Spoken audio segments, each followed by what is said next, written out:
probably the most important one I've used so far, and it's the one that people actually use like in real life for image recognition.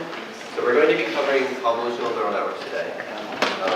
As you'll see, this is like a tremendous improvement upon fully connected neural networks because they really work very well with images. And so before we get into that, let me just do a recap of what we did last week.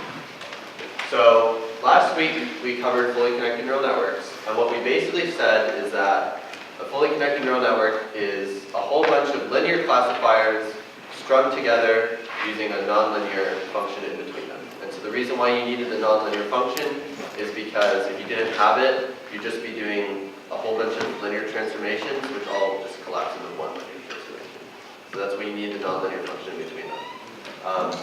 This right here is like a graph of the neural network. Every single one of these little circles is a neuron, and as you can see, every neuron is connected to all of the previous neurons, but they're not connected to each other, which is why you say that there are layers of the neural network.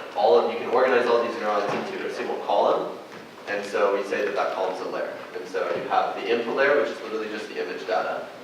You have the output layer, which are your predictions, and then everything in between are hidden layers. And so that is like the architecture of a fully connected neural network. The actual mathematical function for a particular layer is right here. So, for example, this might be the first hidden layer, and this score is the output of the second hidden layer.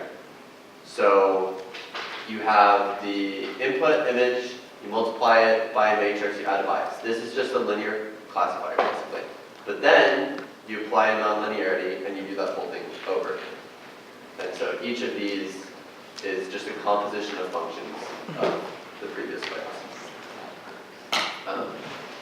So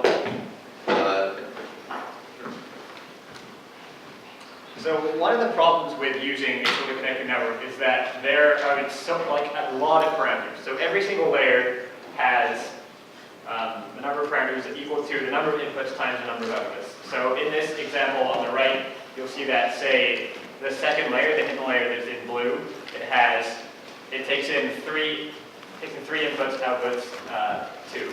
So it has, to get from the first layer to the second layer, you have 3 inputs, 4 outputs. And so you have 12 parameters. And to get from this hidden layer to the output layer, you have 4 inputs, 2 outputs, you have 8 parameters. And you can imagine that we were dealing with images that were, 32 by 32 by 3. And so we had 3,000 input values.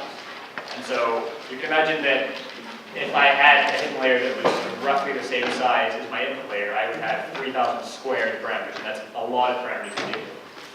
So obviously that takes up a lot of memory on your computer, which isn't desirable, and for each one you have to compute the gradients. And even though backpropagation is efficient, the more you have, obviously the slower it gets. And to calculate the gradients and then optimize the loss function, it gets very, very complicated very fast. And when you have more parameters, the optimizers, even though they're sort of intelligent in the way they do gradient descent, the more parameters you have, the worse the performance will be. And so obviously state-of-the-art neural networks have lots and lots of layers, and so if we have so many parameters in each of these layers, this will get very computationally expensive very fast, and it's just infeasible. So what we're going to do is, today we're going to discuss, like I said, convolutional networks. And what makes CNN special is that they're a specially tailored type of algorithm to take advantage of the structure of what an image is. So in the very beginning of the class, a lot of people ask, why do we turn the image into just a single vector? Why don't we keep it as a matrix of pixels, right? And we said, well, the reason for that originally was that to a fully connected neural network, it's already connected to every single pixel in the image, so it's just more efficient to turn it into a vector. What we're going to do now, though, is only connect neurons to a subset of the pixels in the images. So we're only connecting it to pixels that are close by to each other. So we'll go much more in depth on that in a little bit. That's a high-level deal. So basically, what we want to do is we want to look at an image somehow and say, okay, what are the features in the image, right? Because that's what a neural network does. It tries to identify features. So what are the features in the image? Well, we might look at a small region of an image at a time, and suppose we're trying to look for a nose of a cat. And so we'll scan the image, and then at some point, like we'll come across a nose, and we'll say, oh, okay, there's a nose here. And so basically, the convolutional neural network, the neurons in the convolutional neural network are all looking for a different feature in an image. So one neuron might be looking for the ears of a cat, one neuron might be looking for the eyes of a cat, one neuron might be looking for the mouth and the nose. And so as these neurons scan over the image, they'll identify where these features are present and if they're present and how strongly they're present. And then at the very end, we'll just use a regular fully connected neural network to collect all that information that we found out from the convolutional layers into a final prediction. So to go more into depth on that, because I know this is very high level, not very descriptive, first we're going to have to look at how we represent our image. So unlike fully connected neural networks and linear classifiers, we're now going to be actually remembering how a real image is stored. So an image has an X and Y location, it has a width and height, and then it has 3 color channels, red, green, and blue. So the way that we can represent the image mathematically is we can say that it's a tensor in this dimension. And so, in case you guys don't know, a tensor is literally just a multidimensional vector, or a multidimensional matrix, or a multidimensional array. Like a vector is a tensor, a matrix is a tensor, and something with an additional dimension is a tensor. They're all tensors. So an easy way to think of a tensor is literally just a multidimensional array. And so you've all seen those before in your coding classes. It's just like, yeah. So unlike those other networks, we don't flatten it and we preserve that actual structure of the image. And so what we say is it has a height dimension, a width dimension, and a channel dimension. So again, channels are the color channels, red, green, blue. And what this means is that there are 2 spatial dimensions in the image and 1 channel or feature dimension. And this is going to be important later on, and we'll explain why. But what's important to remember for now is that essentially we can index the image by its X and Y coordinate, and we'll get out a feature vector. So for the input layer, this is going to be red, green, blue. This is the feature vector of a particular pixel in the image. So, and again, that distinction between the spatial dimensions and the feature dimensions is going to be very important later on. So, as I said before, what we're going to try to do is have a neuron look at only a small group of pixels rather than the entire image at a time. And so, what we're going to do this is we're going to use something called a filter. And essentially, a filter is just a small square that will move along the image and compute how, it represents a feature that it's looking for. And as it scans the image, it'll output at every position in the image how strongly that feature is acting. So to visualize this, the red square is a feature of some sort of edge, and as it scans over the image, it computes a map of that feature. And it may be a little bit hard to understand what's going on right now, but that's fine because we'll explain it more in depth as these slides go on. But what's important to remember is just that a filter is a very small square that just scans over the image and is looking for some feature. So a filter is actually the same thing as a neuron in a convolutional layer. So if you remember, in the fully connected network, every single one of these was a neuron, and they all connected to the entirety of the previous layer. So this neuron depends on the entire image in order to compute some feature. Whereas in our case, so again, this is the same thing. This neuron in the fully connected layer depends on this entire image just to compute a feature. Whereas in our convolutional layer, there may be several neurons, and then each neuron only looks at a small area, and it just scans the image, computing whether the feature is present over the whole image. So just to go back a little bit, what we say is if the neuron, quote-unquote, sees a feature, then we say that the neuron has become active. So just like in fully connected neural networks, when you have this activation function, these neurons also have an activation function. So when it's scanning the network, it might come across, let's say, the nose of a cat, and it'll say, oh, okay, at this position I will activate. And so there will be some sort of output that tells us for every single position in the image whether this neuron activated or not. And that's going to tell us for every single position in the image whether a feature was present. So the filters have parameters learned by the model, and we train them with gradient descent, and the math is a little bit more complicated, but again, it's taken care of by TensorFlow. But the important thing to remember is that we're not manually setting the contents of these filters. We're not telling the filter, you should look for a nostril, you should look for the color blue, you should look for an eye. We can't tell it that because we don't, like in our heads, we don't know how we would design a filter to search for those things.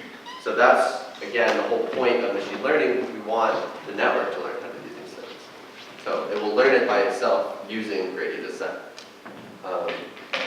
And there are many filters / neurons in a layer. So just like in a fully connected layer, you have a whole bunch of neurons in the layer, and they all stack together. Well, by the same token, we have a whole bunch of filters in the layer, and they all stack together to represent a whole bunch of different features. So again, I already showed you this image, but just to go over it again, this is a fully connected neural network on the left, this is a convolutional neural network on the right. And so what this one does is it just outputs a vector, and every element of the vector depends on the entire previous layer. Whereas in this one, we're actually outputting something that isn't a vector. It's going to be a tensor, and I'll explain that in a second. But it scans over the image and outputs. So each of these is representing a feature. Each of these is a filter, and they search for some feature. And they scan over the image and output whether that feature is present. So to explain this more in depth, I'm going to go over, actually, Yuji will do this. So Yuji will go over like what these actual activation layers and all these different tensors look like and do. Right, so the input to any layer is a tensor. So right at the very beginning, that's going to be height by width by 3, because that's the number of features you have in an image. So you have a red feature, a green feature, and a blue feature. But as you move on, because you're passing the output of one convolutional layer into another one, it won't actually be the same shape. And so the input volume to any layer will be a tensor of shape height by width by features. The number of features that it takes in. We're going to call number of features that it takes in, features in, a number of features it outputs, features out. And so this height and width won't actually be the same as the height of the image, because we'll change things as we go along. So what the output of any convolutional layer is called the activation volume. And so here, it's a map of the location of each filter. So if we're considering just one feature, for every one feature, I have a matrix of height, h, width, w. And that matrix stores the activations of, say, of one filter. If I'm looking for, say, ears, and I'm looking at a cat, I would have a matrix with some high value like here and around there. And so I'd stack many of those together, because I have one filter that looks for ears, one filter that looks for feet, one filter that looks for ears, whatever it may be. And so you stack those all together, and then you get output volume where you stack together a bunch of matrices of height times width, and then you've done that the number of times equal to the number of filters. Right, so like I just said, the depth of this tensor will be equal to the number of filters.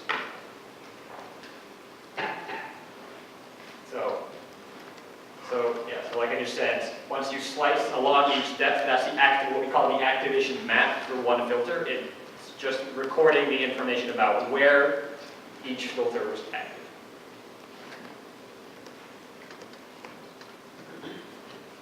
Okay, so now you may be like wondering, okay, that's all well and good, but like what are these filters? Like mathematically, what is in them? What is their shape?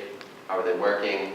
So essentially, a filter is just a tensor of this shape. So we're going to have some small k value, like let's say k is 3. And so the filter is essentially going to be a 3 by 3 square of parameters, of just weights. And it needs a weight for every single, so 3 by 3 in the spatial dimensions, but we're going to have it extend the entire depth of the feature dimension. I'll explain that a little bit more, again, with some graphics. But essentially what you need to remember is that if your input layer has this shape, and we want to scan over the input layer, then we'll just look at a small k by k area in this part, in the spatial dimensions, but we'll look at all the features in that little window of spatial dimensions. So that is why it's k by k times features in. And features in is just the number of features in the activation volume of the previous layer. So it's not something we set in this layer, that's something we set in the previous layer. And each element, like I said, of the filter is going to be a learned weight. And I'll get into what that exactly means in a little bit. And essentially, we convolve the filter with the input volume. And so convolution is another concept that we're going to address in like 1 or 2 slides. But we wanted to just kind of give you some mental background as to like what's going on here. So we're presenting you kind of the higher level structure of this without jumping into the math immediately, so that you can have some context as to like what all these things are doing. So essentially, although it only gets applied in spatial dimensions to a small number, like with just a small area in the spatial dimensions instead of the whole image, it's still getting applied to all the features. And then when we stack all of these activation maps together, again, the activation map is the output of this filter as it slides across the input volume, it will produce an activation volume, which has this shape. So you'll notice that the activation volume is no longer k by k, it's h by w. And this h by w is going to be the same size as the input volume.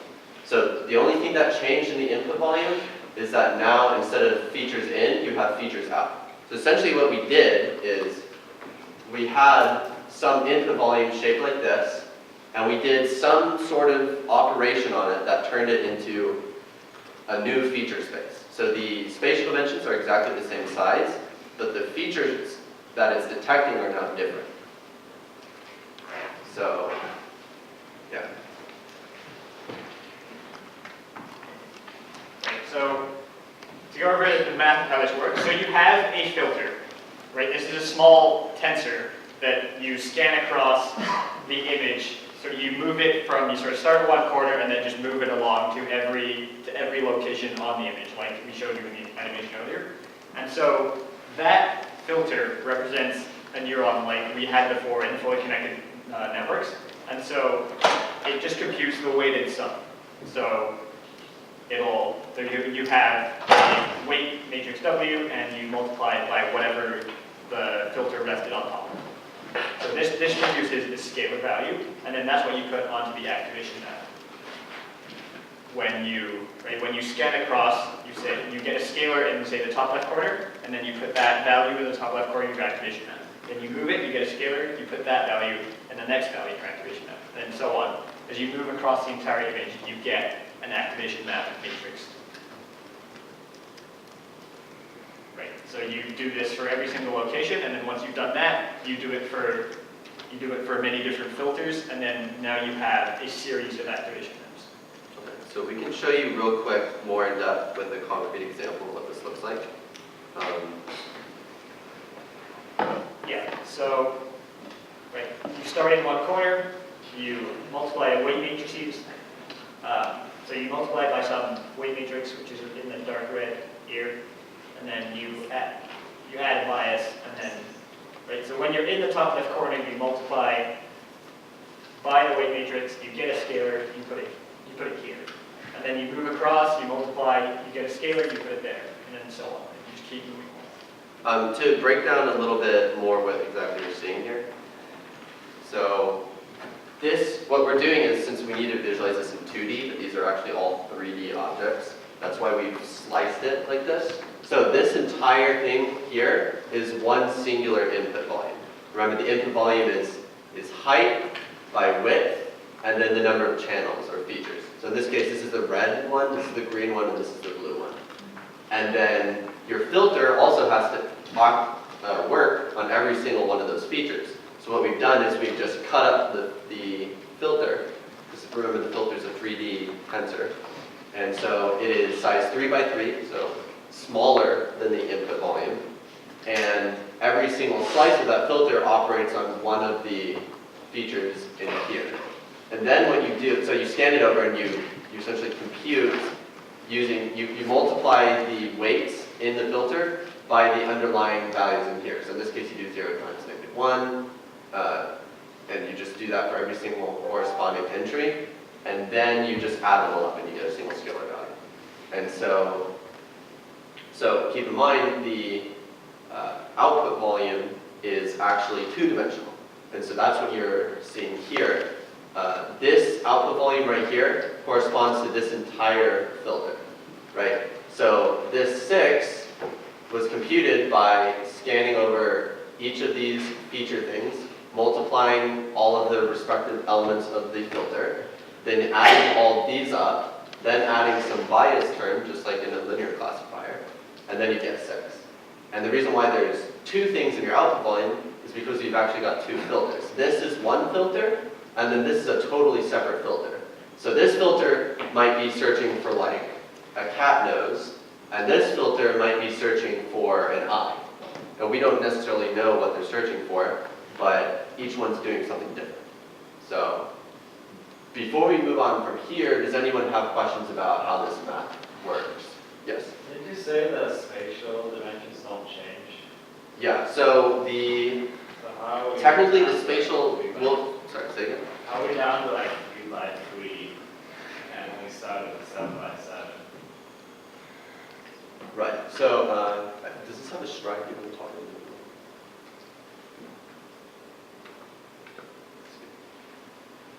Yeah, so we kind of lied to you guys because there are more complicated things that you can do where the output volume is a different shape. I didn't actually realize that this was doing that when I looked at this. But basically, if you watch the filter, it actually jumps 2 steps at a time instead of 1. Instead of just moving 1 location at a time, it jumps a whole 2 locations at a time. And what this is called is stride of the filter. And so if your stride is something larger than 1, so in this case the stride is 2, then you're actually going to get a smaller output volume. In practice, a lot of people tend to just keep a stride 1, so that's why we didn't introduce that concept. So generally speaking, you can think of the output volume as the same size as the input volume, unless if the stride is something other than 1. Yes? So the each filter only looks at part of the image, but then when you're applying it, you move it through Yes. the image and you end up convoluting it with the whole image in a sense. Mm-hmm. Yeah. So all these weights, basically what this is doing is it's looking for the same feature as it scans the image, which is why you don't need a weight for every single pixel. Remember, the original goal behind all this was to reduce the number of parameters in the model. And what we can do is, like when a human looks at an image, they don't like somehow magically discern from each pixel what the image is doing. They just recognize like noses and things like that, and as they look at the image, they're only looking for a nose, and then they see the nose, and they'll say, oh, like, this is a dog. And they'll have a couple different things that they're looking for. Any other questions? Yes? So even if the stride was 1 instead of 2, I think output would be 5 cross 5. Right, so what we also didn't mention that we do this thing called padding, where, right, because if you had a stride length of 1, it would decrease by 2 because you can only go so many spots. So what you do is you surround the whole thing by 1 layer of zeros, and then it will scale it. So these little gray cells, you'll notice, are all 0, and that's because we want, like you said, we want the output volume to be the same size. And so if I didn't have these zeros here, the output volume would be like n minus 1 on each x and y. So if the height was h and width was w, the output volume would be, I think, h minus 1 and w minus 1 instead of h and w. So that's where we surround those zeros.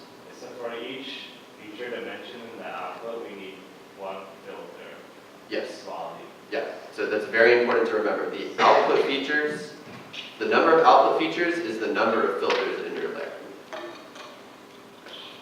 Anything you had a question? Yeah. Do you always use integers in those No. filters? These will almost never be integers. So these, since they're all learned by gradient descent, all these contexts, they're all going to be floating point numbers, and so they're almost certainly going to be like very small.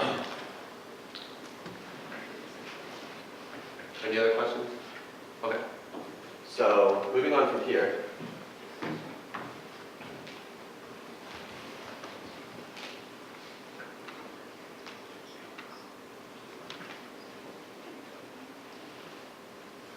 so as you may have noticed in that slide before, I mentioned that there was some bias term. And so just like in a linear classifier, okay, actually before I say that. So one thing I want to mention is when we do this convolution, you saw that it was just a weighted sum, right? It's a very confusing weighted sum because it's moving over the image. But at the end of the day, all you're doing is just multiplying numbers together and adding them. So that is by definition a weighted sum. And this means that convolution is actually a linear operation. And so if you remember back when we did linear classifiers, if I just took a matrix W and multiplied it by a vector X, then my line that separated my classes would have to go through the origin. Because if X was 0, then it would have to go through the origin. So that's why I add something called a bias, so that it doesn't have to go through the origin. And so by the same token here, we add a bias to this activation map that we generate, or activation volume that we generate, to every element in the activation map, but there is, okay. So in a single activation map, you add the same number, right? But you've got several activation maps for each filter, so each filter has a bias associated with it that could be different from the other ones. So at the end of the day, to the activation volume, you're adding a vector of biases, where each element of that vector corresponds to a different filter. And then, just repeat that for all the filters, and so that is how the actual math of the convolution happens. Before we continue on from here, does anyone have any further questions? Okay, yes. How do you augment your feature map in padding? How do you what? When you do padding? When do you do embedding? Okay, so we'll cover, so embedding is something that happens when you downscale. Wait, did you say padding or embedding? Padding. Right, you take your activation map and you surround like every spatial, the spatial dimensions, right? You sort of, if you think of it as flat x, y, you add a bunch of zeros around the border.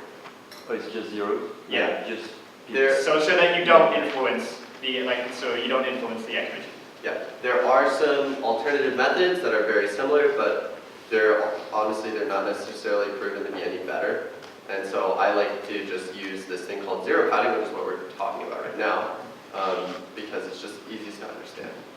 You just add zeros along the edge. Yes. Is the bias learned by? Yes, good point. The bias is learned. We don't manually set the bias. Why do we have a bias vector instead of a bias volume? Because we need a bias for every single filter. And so for a filter, the bias is a scalar. But since we've got a whole group of filters, we need a whole vector. Because remember, we have an activation volume, right? And so we're going to apply the bias vector along the feature dimension. So it's a lot easier to understand when you look at it in TensorFlow. But also, if you just work out the math of the multiplication, because the weights of the filter times the content of whatever's on, whatever it's on top of it, will give you a scalar. So it wouldn't, the way it adds up, it would give you a vector. And then obviously the very last thing we do, since we already said convolution is a linear operation, we need something to make it nonlinear. We just use an activation function to every element of the activation volume. So this is just making sure that when we have a whole bunch of convolutional layers right after the other, it doesn't just turn into one linear operation. Same concept as fully connected neural networks. So we run an activation function on the output volume. Yes. And so that's just going to be every element gets fed into a scalar function. It's they look at each scalar in the activation volume, feed it into a function that outputs a scalar, and then put that in that spot. So it's going to be ReLU or sigmoid or tanh, one of those usually. Okay. So yeah. Ooh, yes. So for general data, the ordering of features will not matter. So does that mean this value does not value anything if the data is not image? Could you say that one more time? General data do not have, the order of features do not matter. So you're saying if I changed it from red, green, blue to red, blue, green, would that have an effect? Is that what you're asking? I mean, if the data are not images, if they are heights and things like that. Right. In that case, the order does not matter, right? seems like this model assume that special ordering Yes. of Yes, procedure. so this is why convolutional neural networks are typically specialized just for images, because it's taking advantage of the fact that things that are very close to each other are irrelevant. Things that are very far apart from each other, like pixels that are very far apart from each other in the very beginning, it doesn't really tell you a lot about what's in the image. So it's taking advantage of that. So with something where things that are really far apart do matter a lot, then that would make a lot of sense. Yeah, so like a fully connected network theoretically can do all this as well, but it's in practice much worse because now you've got a whole bunch of kind of useless parameters that you don't necessarily need when you could just do it with these filters that we're talking about. And so that makes the loss function simpler, it makes the mathematical like, surface of the loss function simpler, and it makes it computationally just way faster. So instead of like millions and millions of parameters, you might just have like 1 million parameters or something. So only 1 million, which is again why you need GPUs. So, So just to clarify again, so if the data are not images, then you should not use this. there are cases in which you should use a convolutional neural network even if it's not an image. For example, convolution isn't just limited to 2 dimensions. You can do it in 3 dimensions or 1 dimension or higher dimensions. So, for example, if you're doing text analysis, there have been a lot of instances where people have used convolutional neural networks to analyze text. We don't cover that in this course, but the concept is exactly the same. It's just that now instead of 2 spatial dimensions, you might be using only 1 spatial dimension. And the assumption is always that things that are nearby in space are relevant to each other, and things that are far away in space aren't relevant to each other. And as long as Less relevant. less relevant, yeah. And as long as that assumption holds, then convolutional neural networks are going to perform much better than fully connected neural networks. Do people ever try to rearrange their data to make it suitable for convolutional neural network? To be honest, I don't really know. I'm sure people could do that. People have done like for natural language processing, they've done a word to vector thing turning into a matrix Yeah. and like feed that into a convolutional neural. Yeah, so like I said, there are a lot of like architectures for language processing that use convolutional neural networks, but we're not really going to cover it in this course. We will cover some, we'll be covering a lot of language processing next lecture, but it's not using convolutional neural networks. So, okay. If anyone has no further questions, I'm going to continue on with lecture. So when we were covering the linear classifier, we talked about how we could interpret the weights as sort of defining a prototype of what the image was looking for. So when we looked at the handwritten digits, we were saying that the weight matrix for the 0 class looks something like this, because we wanted to say that it's right. We should have things here. So we had positive weights sort of around the circular area of where a 0 should be, and we had negative weights in the middle because we were sure that if there was something there, it's much, much less likely to be 0. And sort of the same thing with the 1, and the same thing with the 2, where we saw that sort of the diagonal line didn't really matter because you could draw so many different numbers with a line in this location, right? I could draw like a 6 where the same diagonal line was there. And so convolutional filters achieve the same thing, but because we're not looking at the image as a whole, we're looking at a very, very small region. These sort of define prototypes for things that are much, much smaller. Things like lines, things like a change from like blue to red, from green to orange, or like a circle or something like that. So And those are down here, by the way. So the things on the left were weights for like our traditional linear classifiers, the things we did in the first lecture. Things on the right are visualizations of the weights for a convolutional filter. Those are all different filters.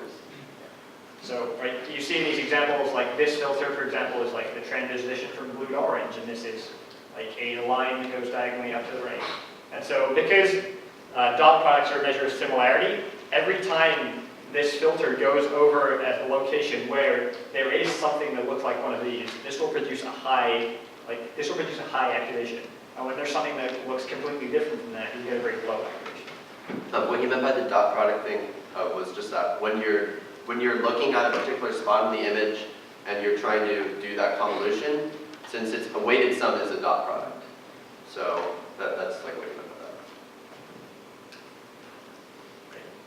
So, like I said, filter sizes are very, very small. We're not looking at the whole image anymore. We're looking at like a 3x3 subportion of the image.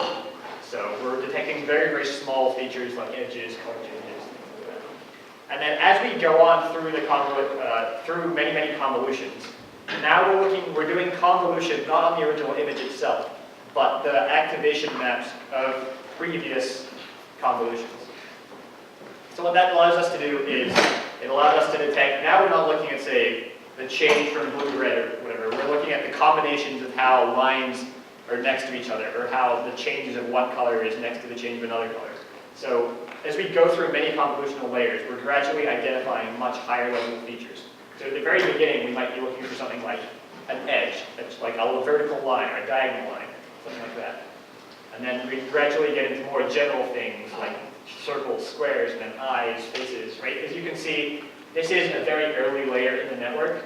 Here you're just looking for very specific, very, very small features. And then as you go along, you get into much more general things like here you see things like eyes, like a nose kind of thing there. And then as you go on, you get into the much more, like this captures much more of the content of the image because it's gone through many convolutions. Also, they just say, holy smokes, it's 3 images. Right. And this is why many convolutional architectures are very deep, because you need sort of the time to identify a bunch of lower level features and then gradually build it up. So you look at, say, the combination of a certain line to a certain angle makes a circle. The combination of circles together maybe makes like an ellipse or an oval, like a circle, like a pure round circle. And then things like eyes follow on from that.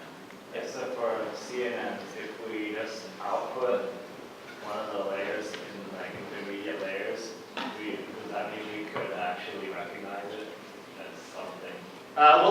Right, we've talked about a lot of these features as being interpretable. Many of the filters will look for things that we can look at and won't actually know, because they don't work like our brains do. They don't look at things and say, oh, that's an eye, that's another eye, that's a nose. This visualization that you're seeing here is, they did it using very complicated means. It's not just like literally looking at the values of the activation level. Right. So you can visualize, like these, for example, are the values of the activation volumes at the very first convolutional layer. And so that's a lot easier to see what's going on. Like you can see that these are edges and color changes. But later layers aren't operating on images anymore. They're operating on the outputs of previous layers. So now you're working in some feature space that you have no idea what it is. And so you really don't know what your filters are doing. All you know is that they're looking for some feature within that feature space. So if we outputted it, it wouldn't look like the faces. Right. The ways that those were computed are rather complicated. But they're still accurate representations of what's going on, but you can't, don't go in TensorFlow and say, oh, I'll just render the results and I'll get a fix. It won't happen.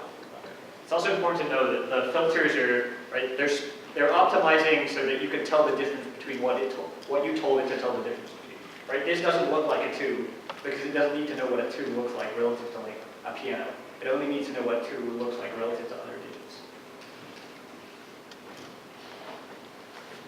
So just to summarize what we've covered, just to get probably the most important thing, as you guys may have understood now, is understanding the shapes of things, especially in TensorFlow. And so this is just a summary of what our different shapes are for all our different tensors. So we have our input volume, and that is just the height by the width by the number of features coming into the layer.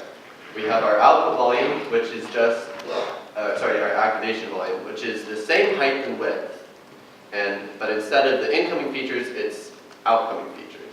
So those two numbers will depend, the number of outcoming features depends on the number of filters in that layer. And then for a particular filter, it's of this shape. So it's a square of size k by k in the spatial dimensions, and then it extends the entirety of the input features. So you may be looking at only a subset of the spatial dimensions, but you're always looking at all the features given those spatial dimensions. So, and then, like we said before, the whole point of a convolutional neural network is taking advantage of the fact that in images, pixels that are far apart are not particularly related to each other.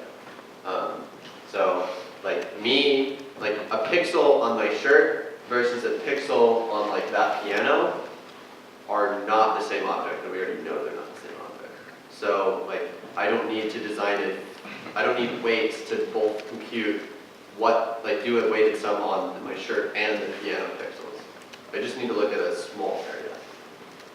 And then, again, the filters, they have weights and biases as parameters, and those are learned by the network through gradient descent.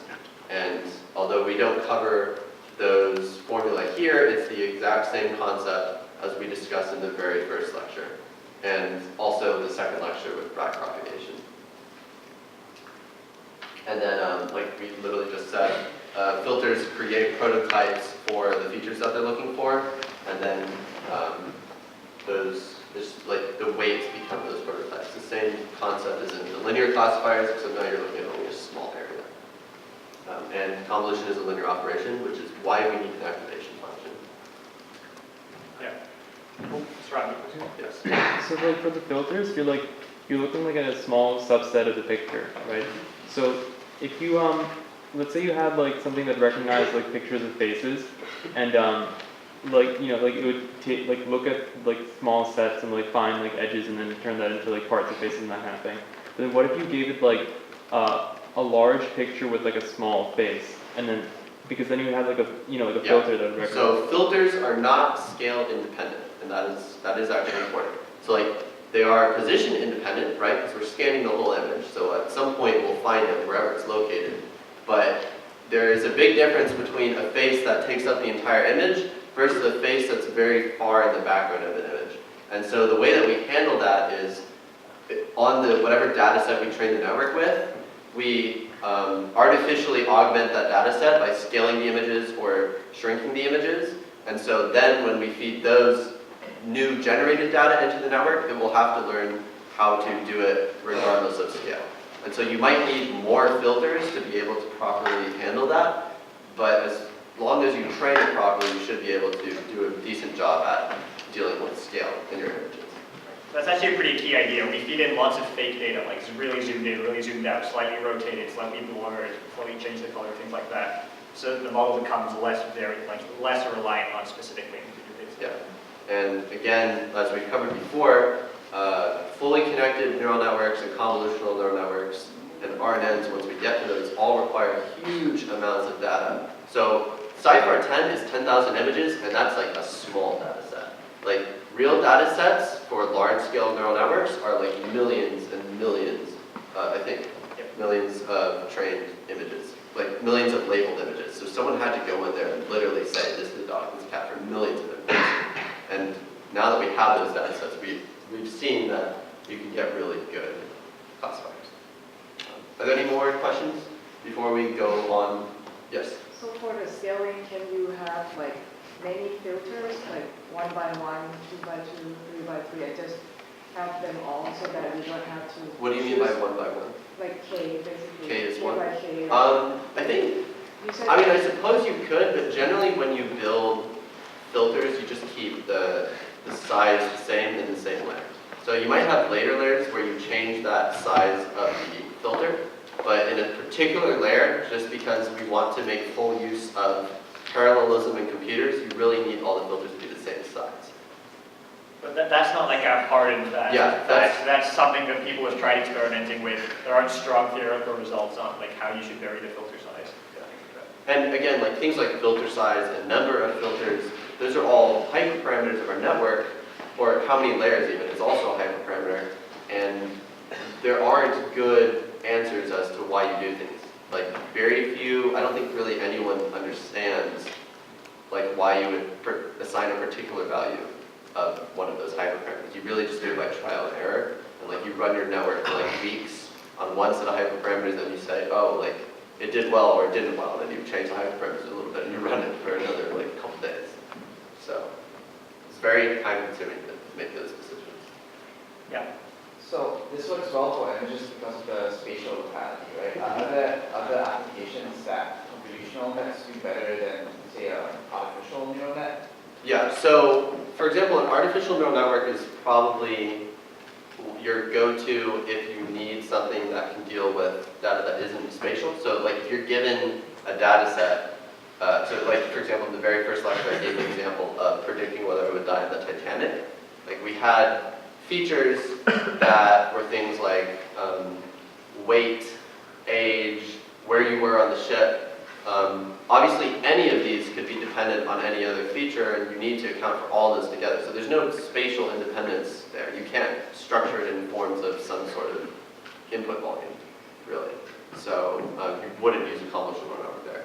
There are cases that aren't images where you do want to use a convolutional neural network, but we won't cover those. If you do want to know a little bit more about that, you can talk to me after lecture. At the same time, with that Titanic dataset, you could map it onto like a literal map of the ship and record who died where, and that would be a good thing to use to see it. Do people do that, like map it onto like a? Not usually. I wouldn't say so. Like, it kind of depends on your data set. It's very particular to the problem at hand. So honestly, I wouldn't think of it like that. Okay. So, yeah. So we've covered convolutional layers, but there's actually other types of layers in a convolutional neural network, and these layers are very important to make sure that it functions properly. So this layer, don't worry, is much simpler, but it's still very important, and this is called the pooling layer. And so what a pooling layer essentially does is it downscales your image, your input volume. So, for example, here is an input volume. It could be from an image, it could be from another convolutional layer, we don't really know. But what we want to do is we want to make the network have to do less computation, and so essentially we say, okay, break it into 2 by 2 squares, and then take the largest value in each of these squares, and then just downsample it based on that. So, and this is going to operate on the spatial dimensions, but it doesn't pool on the feature dimensions. You're not discarding any features when you do pooling. So you'll still have the same number of features as you did. Yes? 2 by 2 doesn't mean the output. No. So, for example, if this was an 8 by 8, 2 by 2 max pool means that your output will be 4 by 4. Split into 2 by 2 grids. Yeah. Okay. So if you remember, so you might be asking, okay, well, like, this is all well and good that we're throwing out data like this, but that data is probably important. So do we really want to throw out that data? And there's actually another reason why we use pooling layers that isn't just computational speed.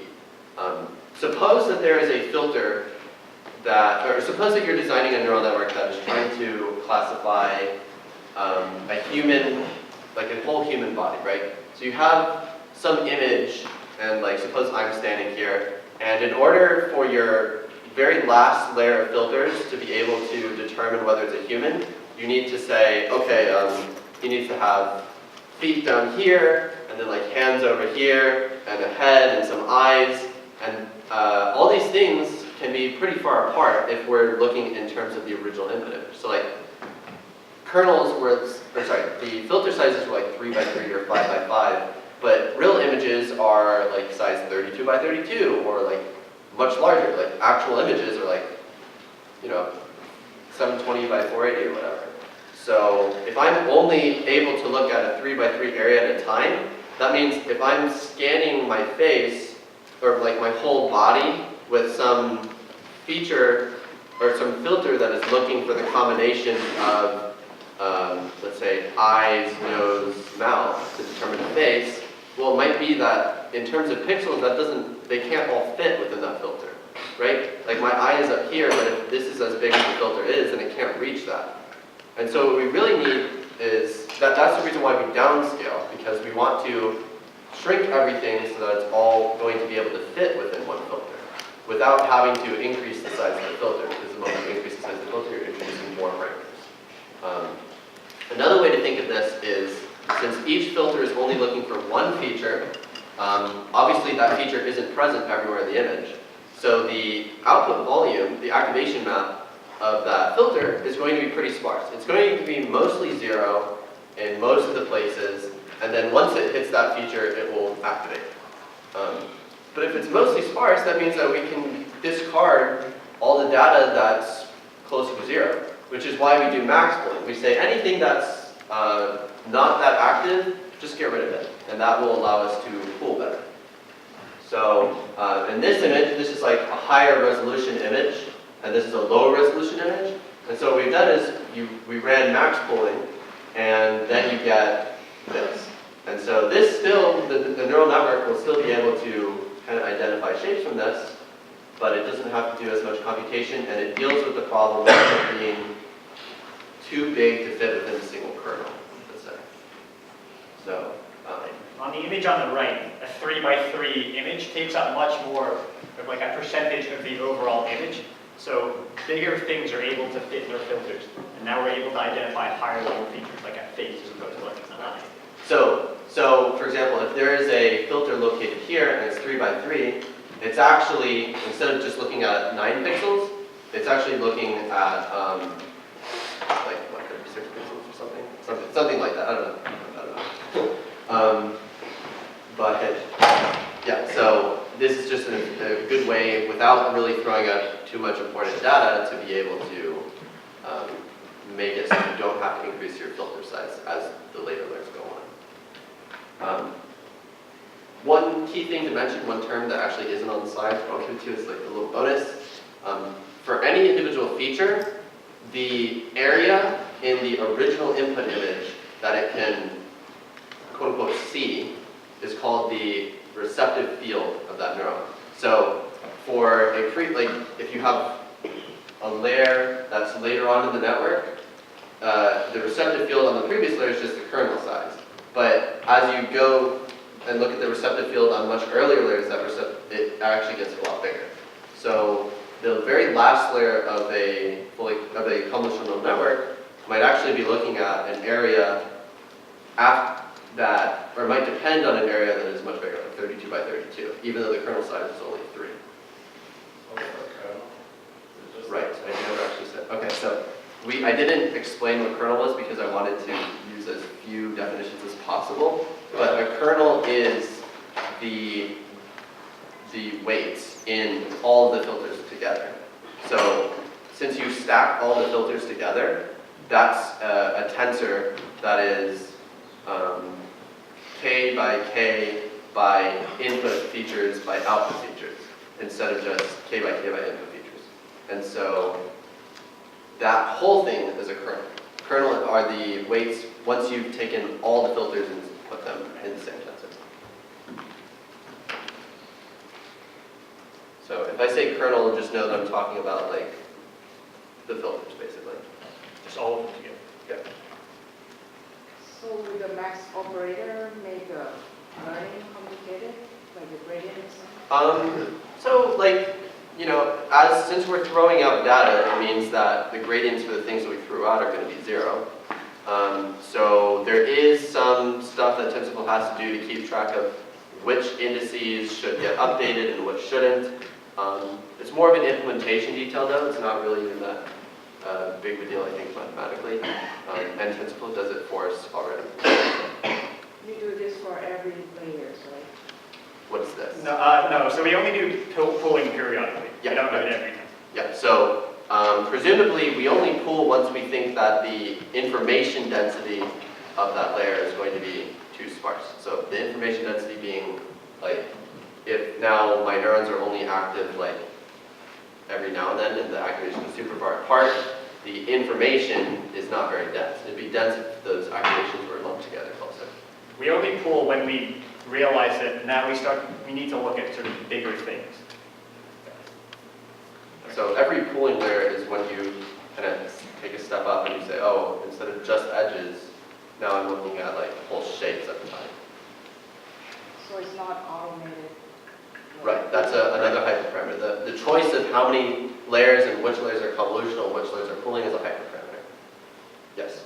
So without pooling, your kernel will never be able to sort of examine the higher kind of like shapes and Right, so Higher in terms of in bigger. terms of space, yeah. So like the more, like if you have a whole bunch of convolutional layers right after each other without doing pooling, you'll still be able to identify non-linear features. So like you'll be able to find curves instead of just edges, but you can't find higher level abstractions of the data, like entire shapes or whole eyes and things like that, without having a humongous filter size. And then you've defeated the whole point of doing convolutional programming. Okay.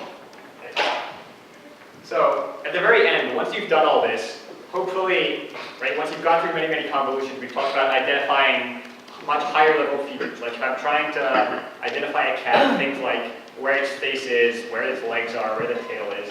And so once we have combinations of like an activation volume that says, that has identified higher level features, now it's just sort of a matter of combining those together to determine sort of what the class should be. And so now, once we've identified the much higher level features, now it actually might be detrimental to assume that features that are far apart are not relevant. Because before, like a pixel on my head and a pixel on my foot aren't related. But the fact that my head, for example, is above my feet is very important. So at a certain point, we need to stop using convolution and we use a fully connected layer at the end so that we were looking at the like every single activation is connected to a neuron in the next layer. Yeah, so like again, if I am trying to identify pictures of full-bodied humans, it's obviously important, like I have to have a way of saying if the head is up here and the feet are down there, and those might be, like those are obviously important. Like I shouldn't just say, oh well they're too far apart so I should ignore them. It might make the difference between say like a human where the head is above the feet, and say like a cat where it might be sort of more like horizontally aligned. So do we take the entire output volume and then connect each one to a neuron? Yeah, so what we'll end up doing is we'll take the very final activation volume of our very last convolutional layer and we'll flatten it back into a single vector. So just like within convolutional neural networks, you use just vectors instead of whole tensors, like they are still tensors, but instead of like these 3D tensors, you just use vectors. You flatten it into that, and then you apply the to neural network. So we flatten the 3D thing into a one. Yeah. Same process as you did when we originally flattened images into vectors. Right, and then obviously at the very end we're going to use the softmax layer, right? That was to squish all the scores into values between 0 and 1. That gives us interpretable probabilities. Right. So moving on to sort of what we're going to be coding today. So we're going to be coding a model, a particular architecture of a convolutional neural network called VGE16. So this was an architecture that some researcher designed in 2014. And so it performed very, very well. So almost 93% accuracy on what's called the ImageNet challenge. And so this is sort of like a research standard challenge where you're trying to identify between 1,000 different classes of images. So anything from like a bunch of different types of animals, like generic objects, like piano, table, chair, whatever it may be. And each class has, I think, at least 1,000 images. Right. So this is millions and millions of There's a images. total of 10 million images in a total of 1,000 classes. And you'll note actually right here that the reason why this is by 1,000 is because there are 1,000 classes. This is a softmax layer at the very end. And so that's why that number is 1,000. And so convolutional networks have become very, very good at image classification, and you'll see that they're actually starting to outperform when you sort of give a bunch of images to some person and ask them, like, what is this? So yeah. So that'll be it for sort of like the lecture content for today. So does anyone have any questions sort of in summary?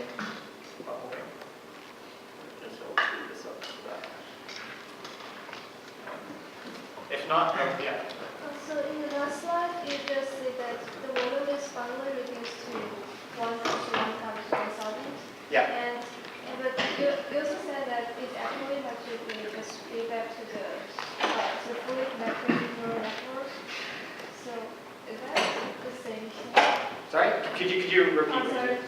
Just in this case, finally the volume is reduced to 1,000 times 1 to 1. Yeah.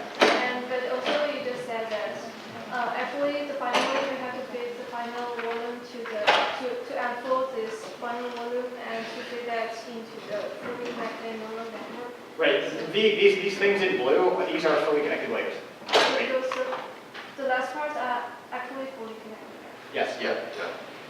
So this, from here on out, you just have a fully connected net. That's it. yeah, so this is the last convolutional layer, and then you do one last pooling, and then you just flatten that tensor into a vector, and then like you do convolutional or fully connected layers, and then a softmax.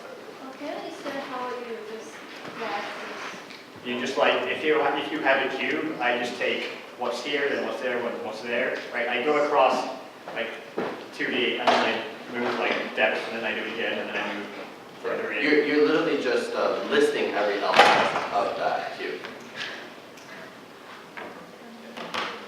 Okay.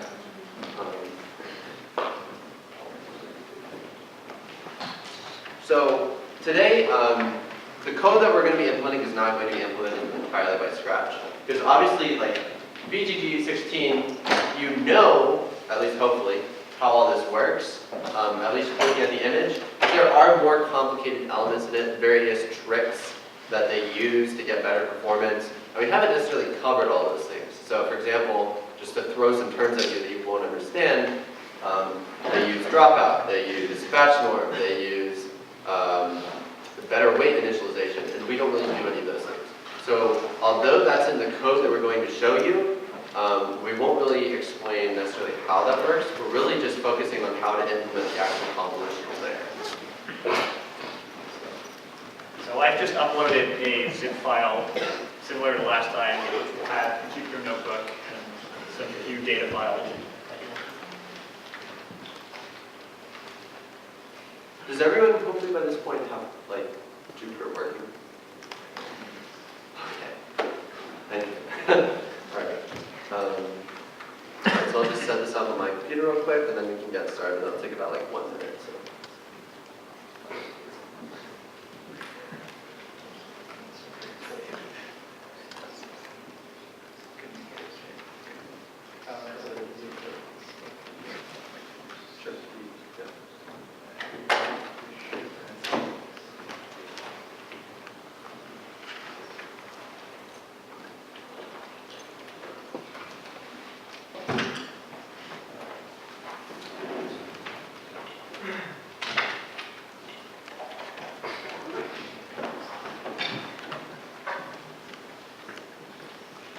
So go ahead, like I said, just take that zip file that Eugene puts on Slack, extract it to some folder, open up the terminal, source activate TensorFlow or whatever the content environment was, and then run Jupyter Notebook.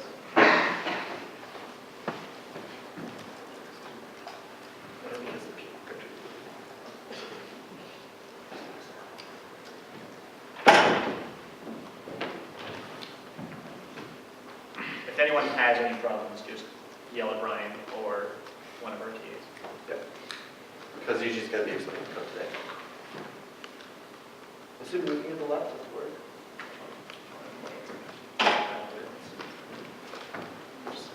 Hit buttons until it works.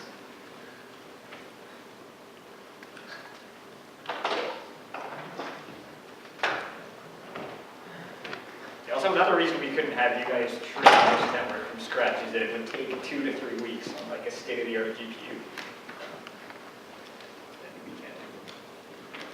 So when you're downloading things from Slack, click like the download button instead of right-clicking it and doing save link as, because sometimes that makes things go wrong.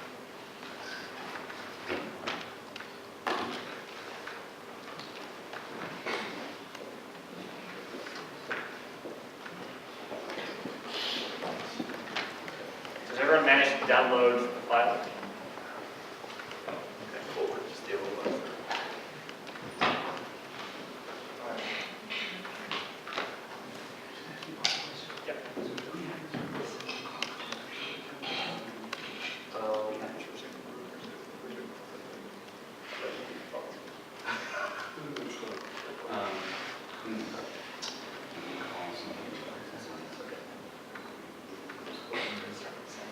Okay.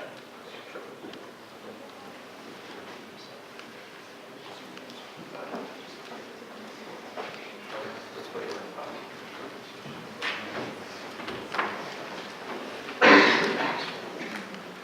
Well, it looks like one way or the other we'll be out of here by Sunday, so that's good.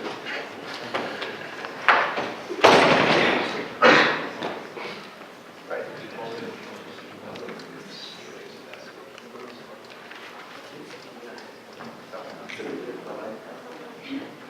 Great. I'll just sit down and if anyone has problems with coding or something. So is everyone at where I'm at right now? Can everyone do these first or the first, can everyone run the first cell? Can everyone import TensorFlow? Sure. So in Python, when you do def something, I'm defining a function. So these are what, can everyone see or should I zoom in? Zoom in. Good. More? Less? Perfect. Good? Okay.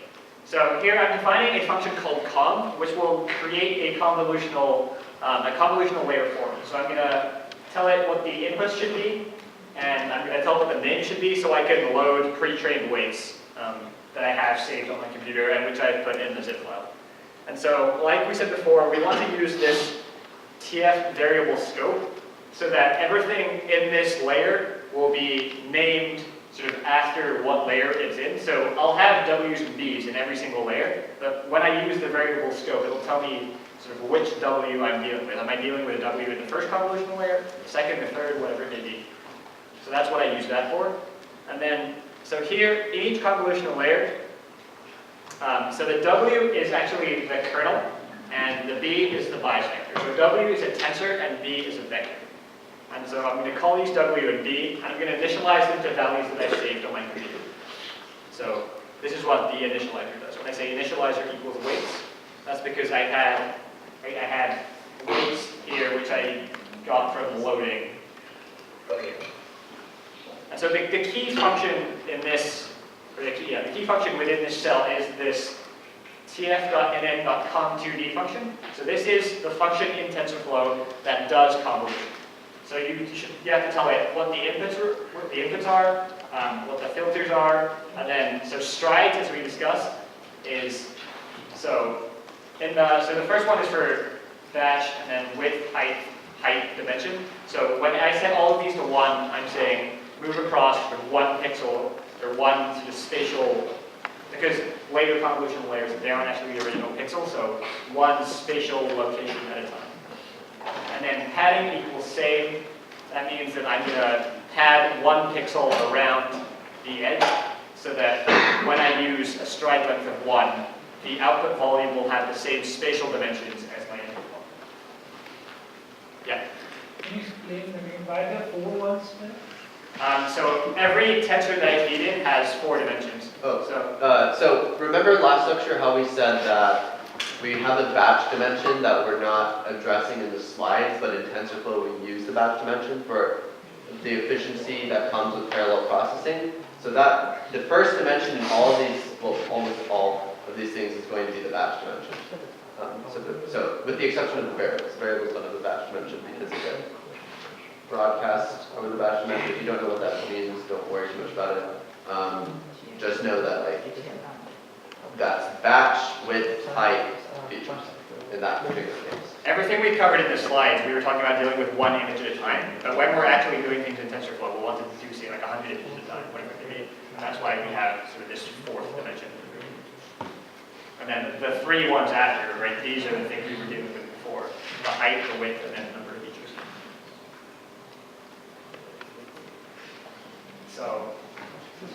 So once I do the convolution, I then add the bias vector and I feed it into an activation function, and I'm going to use rel. Now, so what Ryan mentioned was that we were going to use some sort of techniques that we haven't really covered.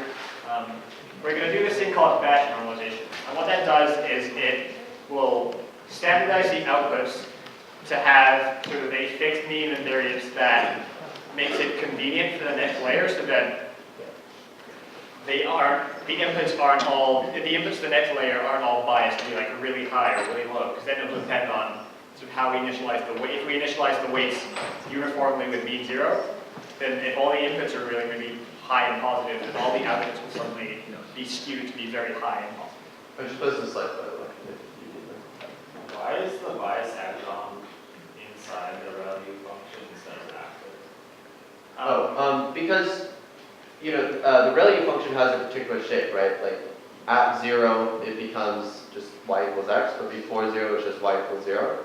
And so if we don't have the bias before that, that means that the moment we feed like an input of all zeros, it has to go to 0. for that, like the input to the rel would have to be 0 if we didn't have the values. there. Remember when we were doing the linear classifier, we would do wx plus b and then do the activation function.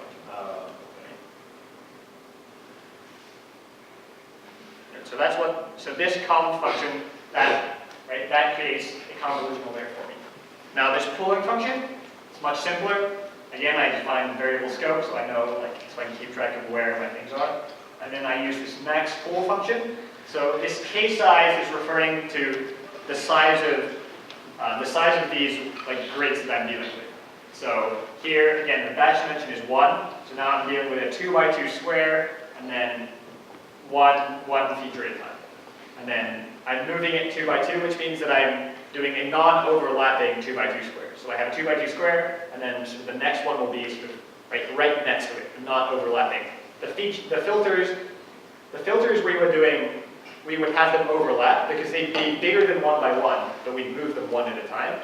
These sort of window size for the max pooling, we typically have these the same so that our grids are not overlapping. If you remember with that interactive demo that we had for how convolution works, someone asked why is the output smaller, and that is because the stride in the convolution layer, in that case, was 1, 2, 2, 1, instead of 1, 1, 1, 1, and that's why the size is not the same. But we want it simple, so we're keeping the strides just 1, 1, 1. And then this is a similar function to the one we had last time. This is one that just makes a fully connected layer. So again, I have W and B. I'm going to initialize them to some value that I've saved before. And then the activation I compute by doing the inputs times W plus B, and then passing that in through some activation function, which is really. And then again, I'm going to do some normalization so that the inputs to the next layer aren't skewed in one direction. You may have already said this. I was posting a slide, so I apologize if you did. But obviously, since we're loading weights, we're not defining, we're initializing variables based off of those weights, and we don't have to define the shape ourselves. But if we were starting to train the network from scratch, we would use something like tf.truncated normal, and then give it a shape of what you want the size of the variable. Here, the shape is implied because I'm feeding it in an array that has a specific shape already. If I was starting from scratch, I would have to tell it, this variable has so-and-so size. And at the very end, we use a softmax layer to sort of squash all the values in between 0 and 1 and create probabilities. So again, same thing. We have a set of weights and a bias, and then at the end, instead of doing ReLU, for example, now we use the softmax function. And you'll notice that at the end, I'm returning this W. That's so I can sort of keep track of the weight. But this first bit is the output of the layer. Does anyone have any questions about how I'm setting up these layers? So we're going to be dealing with the same data that we have the whole time. So you can see sort of how we progress in terms of performance going from the linear classifier to the fully connected net to the convolutional net. So again, we have 32 by 32 images. They're standard color images, so they have 3 functions. And so this, you'll notice that in the zip file, there should be this file called cpar10 dgg numpy.mbz. And that's the file where we've stored all of the pre-trained weights. So somebody has already trained this network for us, saved all the weights, and now we have it in this file. This load weights function isn't very important. This is just, so if I give it the name, it will give me the weights I want. None of that is TensorFlow. None of this is, this is just straight Python, very inefficient code written by me. I had a diagram here that disappeared because we don't have a picture. So I'm just going to switch it.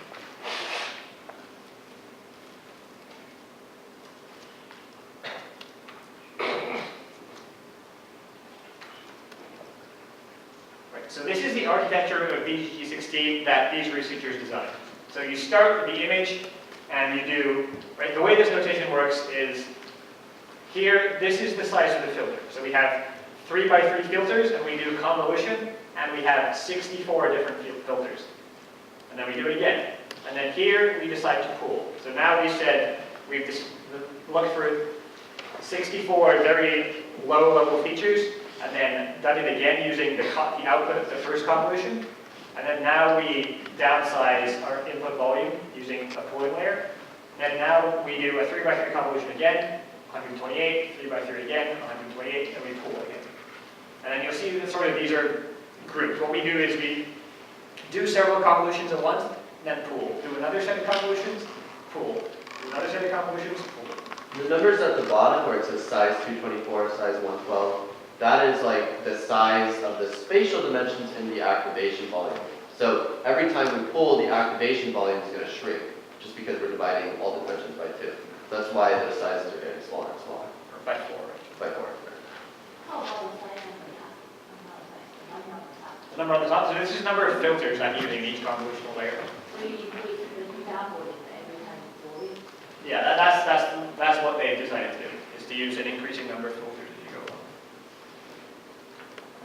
Does each color represent features? No, each color, this is just like some color diagram, that's it. It's just like grouped together. First 264, does that mean it's 2 filters? They're not, these aren't column vectors, remember.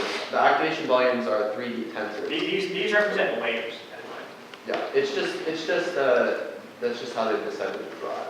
This is just an image color such that every time, like between every time you pull the image changes. Yeah. Yeah. Is it 224 is the vector length of a single image? I think, see, I thought that 224 was the size of one dimension. Yeah, 224 is the size of the width dimension, actually.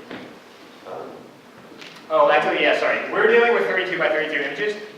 This network was originally designed for 224 by 224 images. So we're actually not going to follow this exactly. We're going to use a very, very similar architecture, but we're going to modify it slightly because we're using smaller images. And so you'll find at the end, actually, we'll have less fully connected layers. Yeah, so this is, sorry, this is slightly misleading, but From your experience, how sensitive these, like the result is against the parameters, because there are so many parameters. Very sensitive. very. And that's why you do things like regularization, which we discussed last time. You can do that also in convolutional neural networks. There's even more advanced things that you can do, like some of those words that I said before that I said most of you probably wouldn't know what they were, but there's some of the advanced things that BGD16 does to make the network better. Yeah. I imagine, for example, if I changed that to 513, not a lot would happen. But if I sort of got rid of this whole layer, things would change quite drastically. Beyond that, it's hard to say how, right? It's not easy to say if I increase that, then this will change, because it's going through so many different functions, it's very difficult to analyze how things would change. Right, so to go back to the code, so to start off, I feed in the image. This is a placeholder because I'm going to, right, I just set up the placeholder where I will later feed in images. And here I set the batch dimension to none because I want it to be flexible. I want to say I can feed in 1 image at a time, 10 at a time, 200 at a time, whatever it may be. And here I'm using, so here the input image is a tensor, and its dimensions are the height by the width by the color channel. So these I define above, top right. Here, right? So these were 32, 32, and then I give them. So now, this is just setting up the architecture of, so this is sort of setting up the graph, as we refer to in TensorFlow. So I sort of group them in a similar way to how they did in the image. So I do a convolution, take in the image, and that's what I'm going to call it. And then, so this conv12 is this second blue one here. That takes in, I give it the input, which is the output of the first convolutional layer, and then I pool, and then right, I keep going. So pop quiz real quick. If we're dealing with 32 by 32 by 3 images, what is the shape of conv11? Does anyone want to guess? Keep in mind I have 64 filters. My images are 32 by 32. By 3. By 3.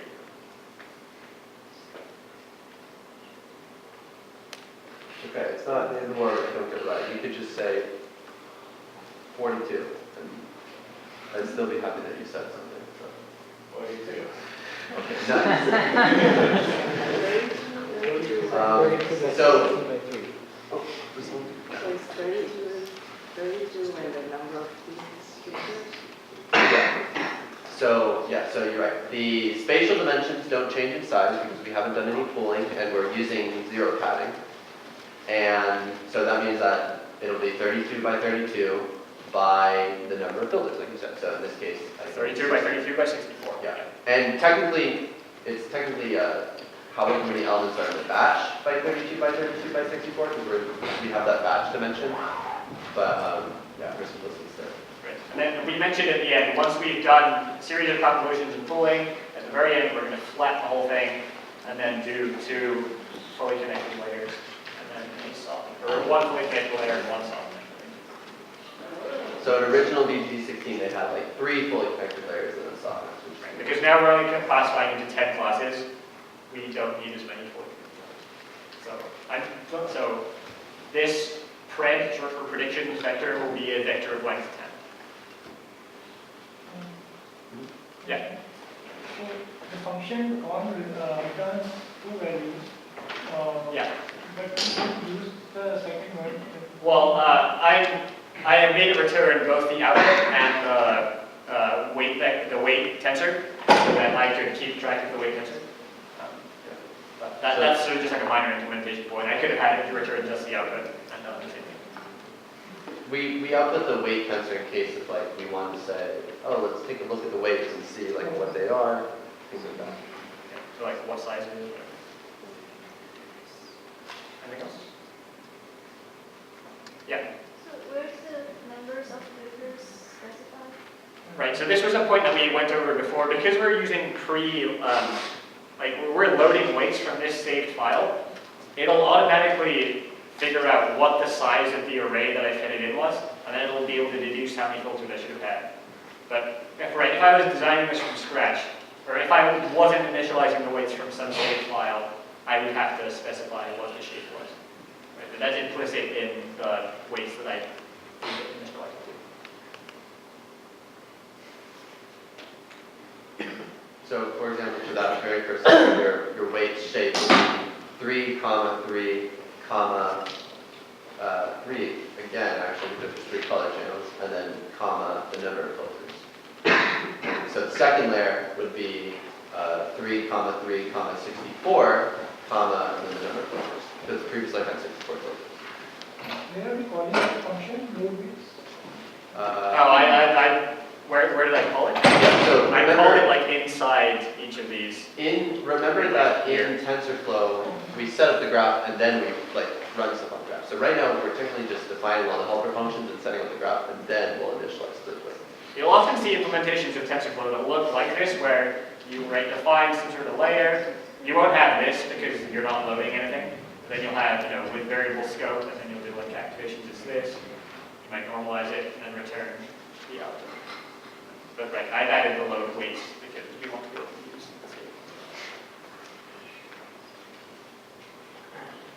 I'm just going to run stuff.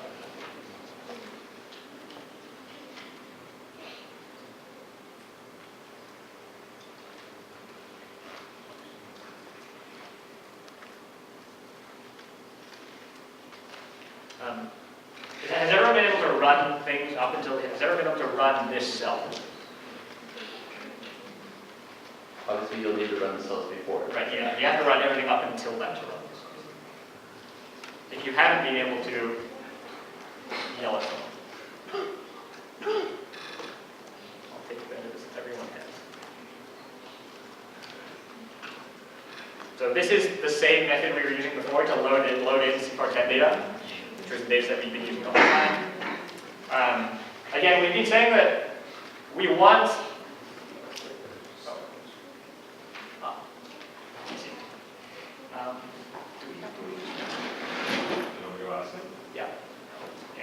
so we want to, in the input of time, I just have functions that normalize the input, because when you feed in data to network, right? If I was dealing with a normal 0 to 255 values, everything is positive, so that means if I initialize weights randomly, I'm going to be very skewed to have positive activations.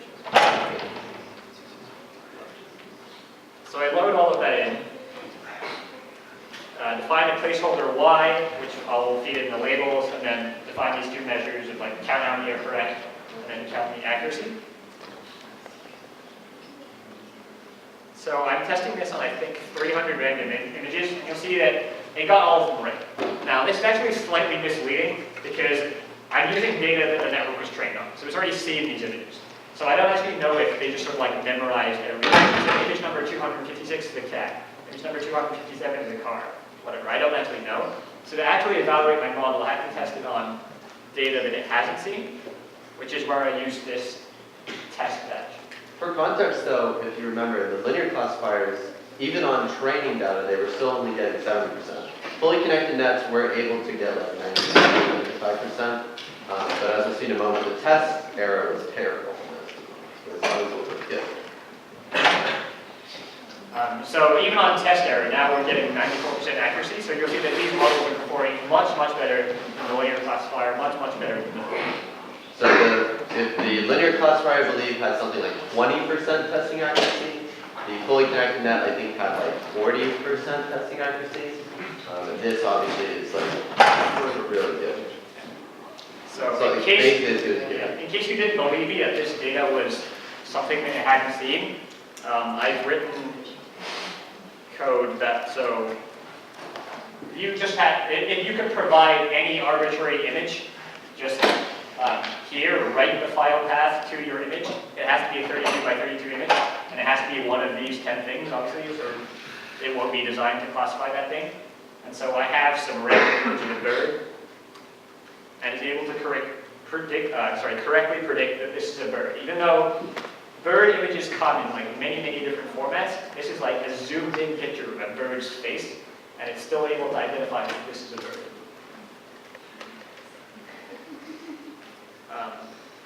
So I'm just defining some more helper functions here, and this code actually won't run because I haven't provided any new training data, but if you wanted to collect your own training data, sort of get a bunch of images, label them, you could then, right, this is the same code as before, where you specify a number of epochs you want to train on, a batch size, and then you iteratively use gradient descent. Well, actually, some fancier version of gradient descent called atom optimization, and then we'll optimize the weights such that your predictions match the weight. Yeah? If I use my own data set, then the mean standardization, should I use the same as the sleeper test, or should I use my Yeah, that's a minor point that, so this code is not sort of perfect for general use, and so that will change. But the thing is, because there were so many images in the original data set, there's like 60,000 or whatever, if you add several of your own, that's not going to change the mean standard deviation you normalize to as much at all. So it's a minor. So using the original data set, Is more or less fine. Yep. Okay, so that concludes today's lecture. Thank you guys for coming. This is what we've been mostly building up to at this point. Next week we'll be covering recurrent neural networks, and which is totally different. It's more closely related to fully connected networks, if anything. And we'll actually be able to write code that will write for you. So it will generate text on its own, which is pretty cool, pretty fun. So that's the other major class of neural networks, and yeah, that's a pretty